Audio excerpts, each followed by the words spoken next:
տեղեկացանք, որ հանդիպում է եղել, ինչ մանրամասներ կհայտնեք, ինչ փոխանցեցիք Սամվել Կարապետյան եւ ինչ ակնկալիքով եք հանդիպել։ Գիտեք, ընդհանրապես ես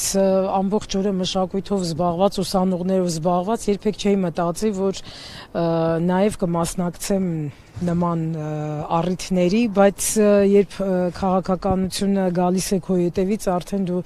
Եվ հետո մենք բոլորս նաև մշակույթի գործիչներս քաղաքացի ենք, մեր երկրի քաղաքացի ենք եւ անտարբեր չենք կարող լինել։ Ես ամեն դեպքում իմ ամբողջ գիտակցական կյանքում, ինչքան որ ես կամ, ինչքան որ ինձ ճանաչում են, ես միշտ կարծիք եմ արտահայտել, ես միշտ էլ խոսել եմ, միշտ էլ անտարբեր չեմ եղել, այնպես որ սա նորություն չի։ Իսկ այսօրվա հանդիպումը շատ ջերմ, մտերմիկ, հյուրընկալ, շատ հաճելի հանդիպում էր, որտեղ մենք կարողացանք փոխանցել մեր մտահոգությունները,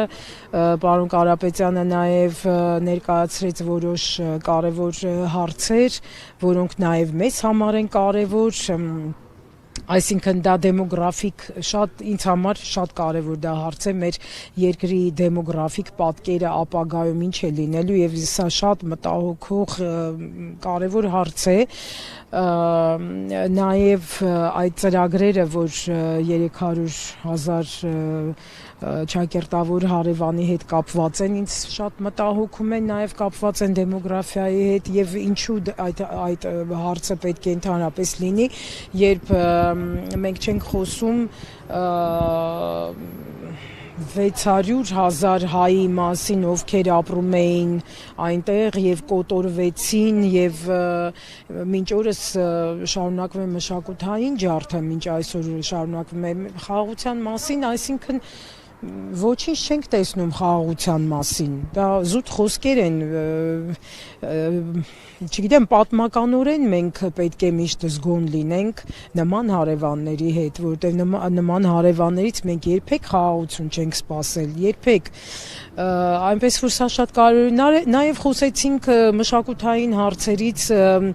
բոլորս էլ ունենք մեր տեսլականը, ունենք մեր ծրագրերը, կուզենայինք, որ այսպես լինի, այնպես լինի,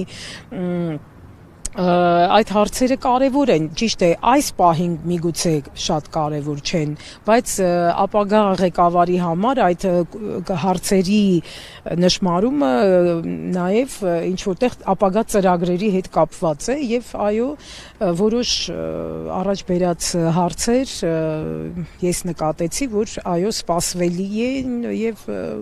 կլինի։ Ներկայացրեցիք ձեր սպասելիքները։ Այո, անշուշտ Գիտեք, ես այս վերջերս ունեցա որոշ տեսանյութեր, որ կապված մեր հերոսների մասին, ինձ համար շատ կարևոր է, որովհետև ես այդ սերունդն եմ, ես տեսել եմ հաղթանակած բանակ եւ ես խոնարհվում եմ մեր բոլոր զինվորների, ովքեր մեր հայ մարդու առջեւ, ովքեր անցել են պատերազմ, ովքեր չեն զոհվել եւ Փառք նաև զոհվածներին եւ դա մեր ժողովրդի հերոսական կյանքն է, դա մեր հայրենիքի համար է, այդտեղ ուրիշ հարց ուղղակի լինել չի կարող։ Ես դրա մասին խոսեցի, որ մեր հայ մարդը ով անցել է այդ ճանապարհը պետք է գնահատված լինի, անպայման միշտ պետք է գնահատված լինի եւ նաեւ խոսեցի, որ ցանկալի է, որ ապագայում, եթե դա հնարավոր է, Գյումրի քաղաքում լինի օպերային թատրոն, ինչու ոչ, եւ նաեւ ինձ համար ամենակարևոր հարցը երրորդը չնայած էլի կա, բայց երրորդ հարցը, որ անպայման լինի Հայաստանը շատ գրավիչ տուրիստական առումով ֆեստիվալներ լինեն Հայաստանում, համաշխարհային ֆեստիվալներ, որոնք գրավիչ կլինեն, քանի որ ես բազմիցս մասնակցել եմ նման փառատոններին, աշխարհի երաժշտության փառատոններին, եւ մենք որպես առաջին հոգեվոր պետություն մենք կարող ենք ունենալ հիասքանչ փառատոններ, որոնք ունենան ներդրումներ, գրավիչ երկիր կլինենք մշակութային առումով, որովհետև մենք հենց դա ունենք ամենակարևորը։ Տիկին Մայլան, մի հարցել էլի շատ են ասում, որ մտավորականները լուր են այսօր հասական պահին, շատ չեն ձայն բարձրացնում, դուք ինչ կարծիք։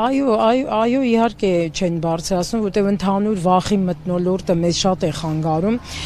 Ես երբեք նախկինում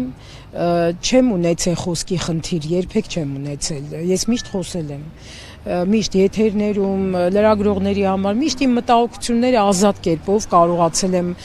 ասել եւ երբեք չեմ ունեցել հակադիր ինչ որ վատ վերաբերմունք չեմ ունեցել, երբևիցե։ Իսկ հիմա երբ դու խոսք ես ասում, քո մտքերն ես, քո մտահոգություններն ես առաջ բերում, այդ ինչ է կատարվում, ինչ վիրավորական խոսքեր, սա խոսքի ազատության մասին չի խոսում իհարկե, եւ այս առումով եւս մտահոգություն կարող եմ առաջ քաշել իհարկե։